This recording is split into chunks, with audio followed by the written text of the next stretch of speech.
Welcome to लक्ष्य IAS academy. लक्ष्य IAS academy में आपका हार्दिक स्वागत है। ठीक है दोस्तों, आइए अब हम आगे अध्ययन करते हैं।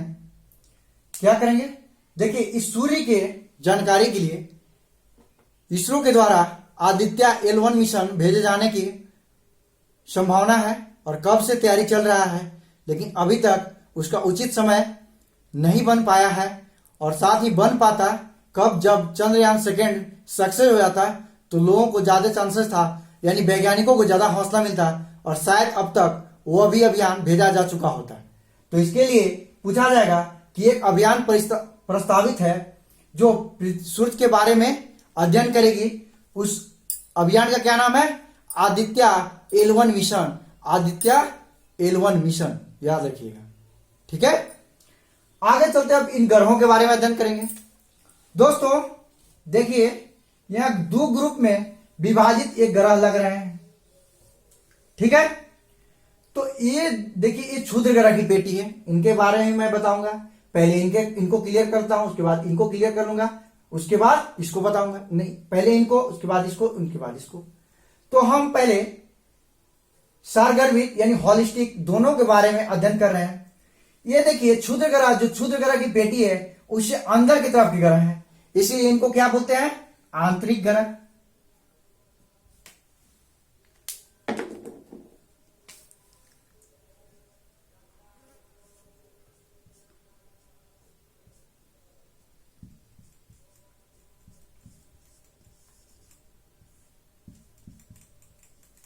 ठीक है, इसमें सभी ठोस हैं। ठीक है, तो इसीलिए सब ठोस हैं, इनको ठोस ग्रह भी बोला जाता है। और इनमें सबसे बड़ा पृथ्वी है, इसीलिए इन ग्रहों को, ठीक है, सारगर्भित रूप से पृथ्वीय ग्रह कहा जाता है, क्योंकि पृथ्वी सबसे बड़ा है। उसी प्रकार से इन ग्रहों के बारे में थोड़ा जान लें। यह क्या है दोस्तों? इस क्षुद्र ग्रह की पेटी है।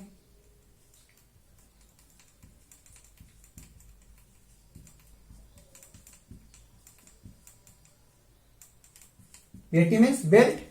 ठीक है, यानी क्षुद्र ग्रह का एक समूह है। यह भी सूर्य के चारों तरफ चक्कर लगाता है। ठीक है, यह क्या है, थोड़ा इसके बारे में जान लें। सबसे पहले तो हम वो चीज जान लें कि ग्रह कहते किसको है। ठीक है, ग्रह किसको कहेंगे? हमने बताया था कि सूर्य और इसके सभी 8 ग्रह, क्षुद्र ग्रह, उल्कापिंड आदि सभी मिलाकर हम सौर मंडल की उपमा, इन सभी को मिलाकर सौर मंडल की संज्ञा देते हैं। तो इसमें ग्रह क्या है? सबसे पहले देखिए, ग्रह वैसे आकाशीय पिंड, ठीक है, जिनका अपना कोई ऊष्मा और प्रकाश नहीं होता है, बल्कि वो तारों के प्रकाश से प्रकाशमान होते हैं और वह तारों के चक्कर लगाते रहते हैं, उन्हें हम ग्रह कहते हैं। ठीक है, आगे चलते हैं हम अपने सौर मंडल के ग्रहों के बारे में। सौर मंडल के कुल 8 ग्रह हैं, जिसमें प्रथम है बुध, शुक्र, प्रथम बुध, द्वितीय शुक्र, तृतीय पृथ्वी, चतुर्थ मंगल, फिर 5वां है बृहस्पति, 6ठा है शनि, 7वां है अरुण और 8वां है वरुण। ठीक है, इनको हम लिख देंगे, चिंता नहीं करना है। ठीक है, ग्रह हो गया क्लियर। उपग्रह किसको कहेंगे? उपग्रह जो ग्रहों के चक्कर लगाते रहते हैं, वो भी, उनके पास भी अपना प्रकाश नहीं होता है। ठीक है, उसको हम उपग्रह कहते हैं। क्षुद्र ग्रह किसको कहेंगे? तो यह भी आकाशीय पिंड है जो ग्रहों से छोटे छोटे आकार के हैं और इनका एक निश्चित आकार नहीं है जो ग्रह का होना चाहिए। इनके आकार के कई और पिंड पाए जाते हैं। ठीक है, आकार के दृष्टिकोण में ग्रहों से काफी छोटे होते हैं, अतः इनको क्या बोलते हैं? क्षुद्र ग्रह बोलते हैं। ठीक है, तो हमने बोला यह है बुध, शुक्र, पृथ्वी, मंगल, बृहस्पति, शनि, अरुण, वरुण। अब इनके बारे में हम तो लिख ही देंगे, पहले इसको चलते हैं। जैसे इसको हमने बताया आंतरिक ग्रह, तो चूंकि क्षुद्र ग्रह की पेटी ये पेटी के बाहर है, इसलिए इनको क्या बोलते हैं? वाय ग्रह। वाय ग्रह। इनमें चूंकि ये गैसीय, सारे ग्रह गैसों से मिलकर बने हैं, इसीलिए इनको गैसीय ग्रह भी बोला जाता है। और ये इनमें सबसे बड़े सदस्य के रूप में पृथ्वी है, जो यह है, इसीलिए इसको पृथ्वी ग्रह, इनको पृथ्वी ग्रह, सॉरी बृहस्पति है, इनका क्या नाम है, बृहस्पति। इनमें सबसे बड़ा कौन है, बृहस्पति। और सभी ग्रहों में सबसे बड़ा कौन है, बृहस्पति ही है। तो इनमें सबसे बड़ा बृहस्पति होने के नाते इनको हम बृहस्पति ग्रह भी बोला जाता है, बोलते हैं बृहस्पति ग्रह भी बोलते हैं, बृहस्पति ग्रह। ठीक है, इसको हम गुरु भी बोलते हैं, बृहस्पति ग्रह को। अब देखिए, आइए चलते हैं, इनका हम नामकरण कर लेते हैं। यह क्या है, बुध है, बुध। यह क्या है, पृथ्वी है।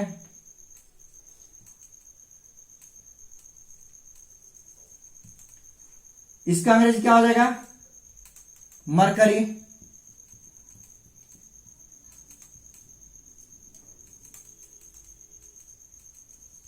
इसका जान ही रहे हैं, अर्थ। ये क्या है, सॉरी यह शुक्र है ना, शुक्र। इसका क्या है, अंग्रेजी वीनस। यह क्या है, पृथ्वी, इंग्लिश अर्थ। ये क्या है, मंगल, मार्स भी बोलते हैं इसको। यह कौन सा है, बृहस्पति।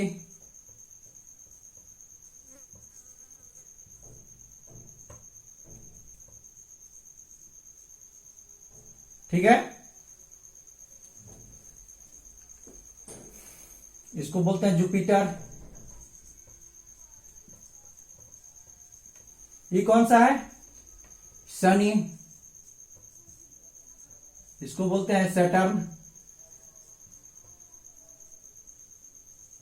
यह कौन सा है, अरुण। इसको बोलते हैं यूरेनस। यह कौन है, वरुण। इसको बोलते हैं नेपच्यून। ठीक है, तो बारी बारी से हम इनका अध्ययन करेंगे। एक बार देख लेते हैं, बुध, शुक्र, पृथ्वी, मंगल, बृहस्पति, शनि, अरुण और वरुण। इनको आंतरिक ग्रह, ठोस ग्रह और पृथ्वी ग्रह। इनको वाय ग्रह, बृहस्पति ग्रह और वाय ग्रह, गैसीय ग्रह और बृहस्पति ग्रह। ये क्या है, क्षुद्र ग्रह की पेटी। आइए अब हम आगे चलते हैं।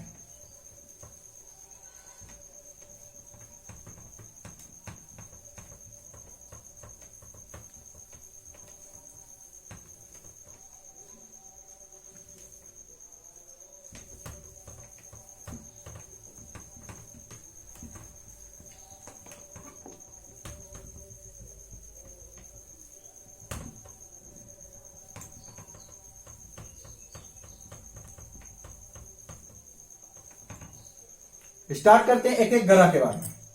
सबसे पहले हम चलते हैं बुध। बुध के बारे में अध्ययन करते हैं।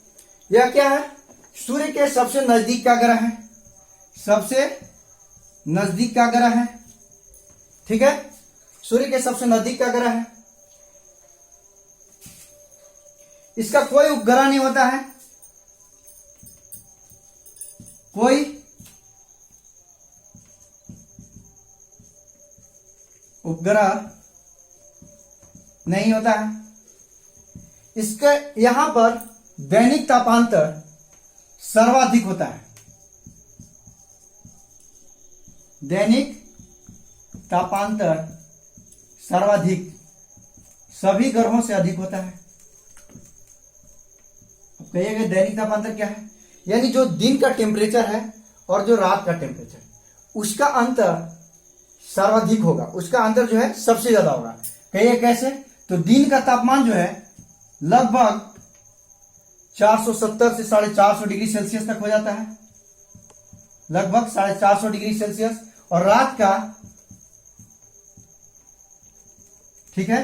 रात का कितना हो जाता है, लगभग 150 डिग्री सेल्सियस। तो देखिए दोनों का अंतर लगभग 600 डिग्री सेल्सियस का हो जाएगा। ठीक है, इसीलिए बोला जाता है कि सर्वाधिक दैनिक तापांतर यहीं पाया जाता है। ठीक है, यह सबसे छोटा ग्रह है, सबसे छोटा ग्रह है।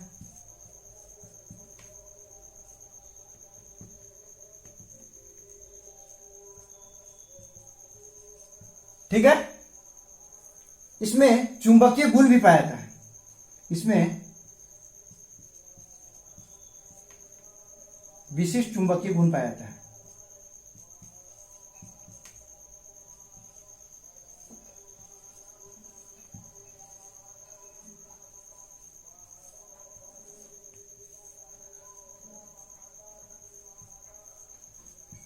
और एक चीज और है, जैसे जैसे हम नजदीक आते जाएंगे वैसे वैसे क्या होगा, इसका चक्कर लगाने, ग्रहों को चक्कर लगाने का समय कम होता जाएगा, और जैसे जैसे दूर जाएंगे ग्रहों का चक्कर लगाने का समय बढ़ता जाएगा। यानी सूर्य का चक्कर ग्रहों के द्वारा लगाने जाने का समय बढ़ता जाएगा। तो यह सूर्य की परिक्रमा लगभग 88 दिन में पूरी कर लेती है। कितना दिन में, 88 दिन में सूर्य की परिक्रमा पूरी कर लेती है। ठीक है, इसका कोई उपग्रह नहीं है। क्लियर हो गया। अब हम आगे चलते हैं।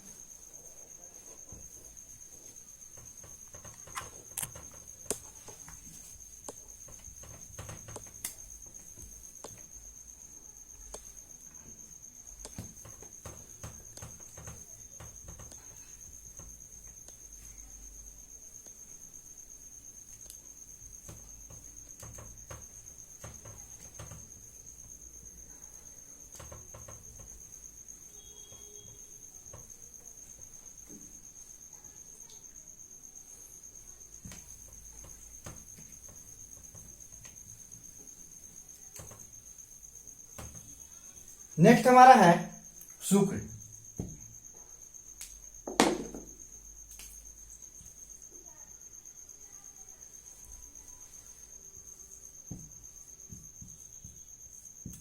देखिए शुक्र के बारे में क्या जानते हैं, इसको सुंदरता की देवी कहा जाता है। क्या बोला जाता है, सुंदरता की देवी। क्यों भाई, यह सर्वाधिक चमकीला है। कारण क्या है, सर्वाधिक चमकीला।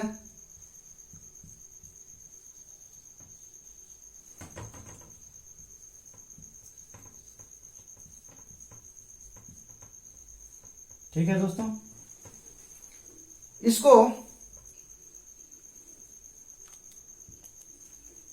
भोर का तारा,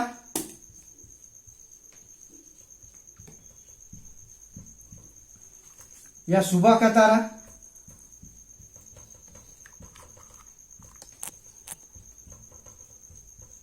तथा सांझ का तारा भी बोलते हैं। सांझ का तारा भी बोलते हैं। ठीक है, कारण क्या है कि यह सर्वाधिक चमकीला है, अतः सुबह होने के बाद भी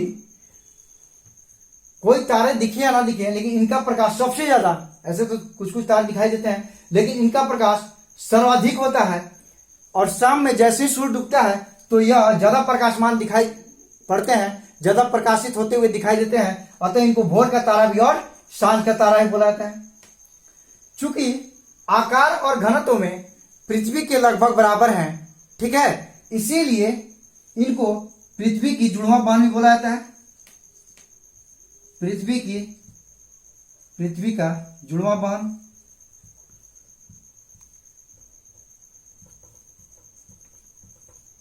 या पृथ्वी की भागिनी। भागिनी मीन्स विवाहन होता है, संस्कृत में बहन को भागिनी बोला जाता है।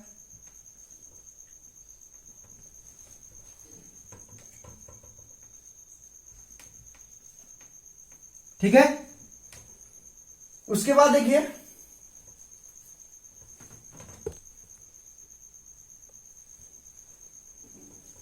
यह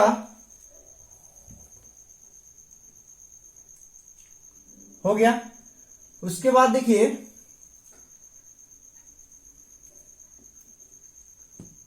शुक्र का भी कोई उपग्रह नहीं है, कोई उपग्रह नहीं है, और यह भी, हाँ, इसका आकार के दृष्टिकोण से ग्रहों में स्थान क्या है? 7वां स्थान। आकार के दृष्टिकोण से 7वां स्थान। ठीक है, कोई उपग्रह इसका भी नहीं है। इससे इंपॉर्टेंट लगभग इतना ही चीजें हैं। अतः हम नेक्स्ट उपग्रह पर चलते हैं, जो हमारा पृथ्वी है।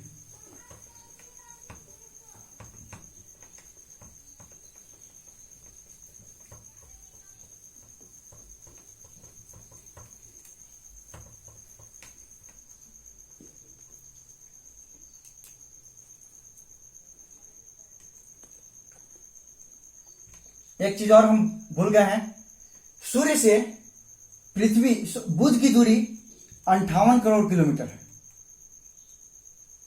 सॉरी, 58 लाख किलोमीटर है सूर्य से बुध की दूरी। नोट कर लीजिएगा, 58 लाख करोड़ किलोमीटर।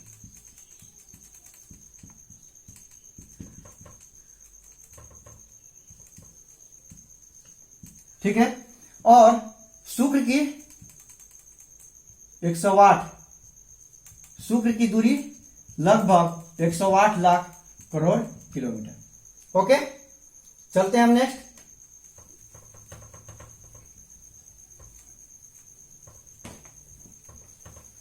पृथ्वी, थर्ड मेरा ग्रह क्या है? पृथ्वी यानी अर्थ। यह देखिए, इसको हम क्या कहते हैं? चूंकि यही एक ऐसा ग्रह है जिस पर जीवन संभव है, जिस पर जीवन संभव है। ठीक है, और इस पर चूंकि पानी की मौजूदगी ज्यादा है, तो पानी क्या करता है? हरे रंग को रिफ्लेक्ट करता है। इसलिए अंतरिक्ष से पृथ्वी को देखने पर रंग हरा दिखाई देता है, या नीला दिखाई देता है। ठीक है, सॉरी, हरा रंग नहीं रिफ्लेक्ट करता है, नीले रंग को रिफ्लेक्ट करता है। इसीलिए अंतरिक्ष से पृथ्वी को देखने पर नीला दिखाई देता है। इसीलिए इस ग्रह को क्या बोलते हैं? नीला ग्रह। यही एक ऐसा ग्रह है जहां पर जीवन संभव है, जीवन संभव है। कारण क्या है? यह ऑक्सीजन, कार्बन डाइऑक्साइड, नाइट्रोजन आदि जितने भी गैसेज हैं, ठीक है, प्रचुर मात्रा में पाई जाती हैं। जल है, ठीक है, यानी और उपजाऊ भूमि है, खनिज संसाधन है। इसलिए यहां पर जीवन संभव है, जो एक जीवन के लिए आवश्यक पोषक तत्व और आवश्यक गैस आदि जरूरत होती है। ठीक है, पृथ्वी, अब देखिए, वहां दो थे, बुध और शुक्र, इनका कोई उपग्रह नहीं था। लेकिन यहां से जो हमारा पृथ्वी है, तीसरे नंबर का, दूरी के अनुसार सूर्य से है ग्रह स्थित, वहां से हमारा उपग्रह का सिलसिला शुरू होता है। और इसमें कितने उपग्रह हैं? इसके एकमात्र उपग्रह, एक मात्र उपग्रह कौन सा है? चंद्रमा है, चंद्रमा। ठीक है, चंद्रमा पृथ्वी का चक्कर 27 घंटा 8 मिनट में लगाती है। कितना? 27 घंटा 8 मिनट में। और अपने अक्ष पर भी चक्कर 27 घंटा 8 मिनट में ही लगभग लगाती है। यानी चंद्रमा का घूर्णन काल और परिक्रमण काल दोनों समान होता है। ठीक है, उसके बाद देखिए, पृथ्वी पर या पृथ्वी का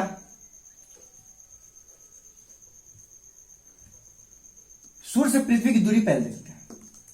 सूर्य से पृथ्वी की दूरी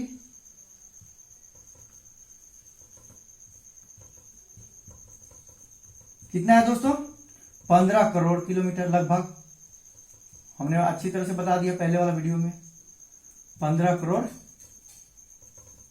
किलोमीटर यानी 150 लाख बोल सकते हैं किलोमीटर लगभग।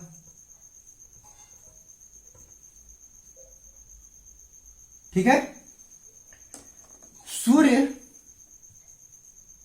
इसका क्या है? पृथ्वी का जो घूर्णन काल कितना है, इसका घूर्णन काल लगभग 24 घंटा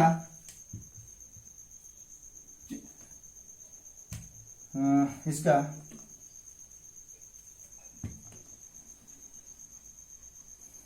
24 घंटा है। और परिक्रमण काल,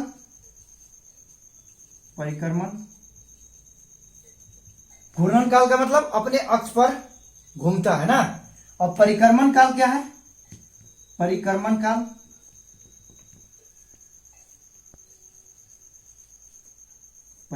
काल ये आपका 365 दिन 6 घंटा, लगभग 365 दिन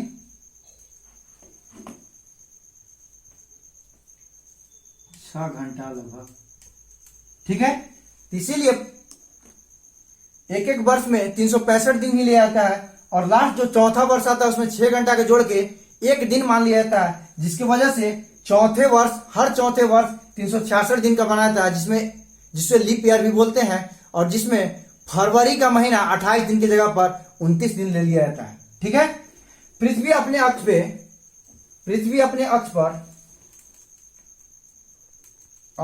पर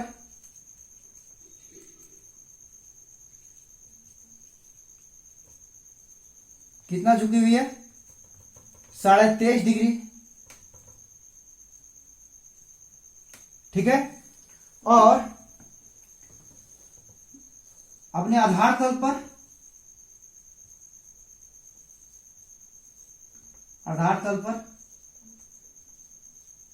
66.5 डिग्री झुकी है।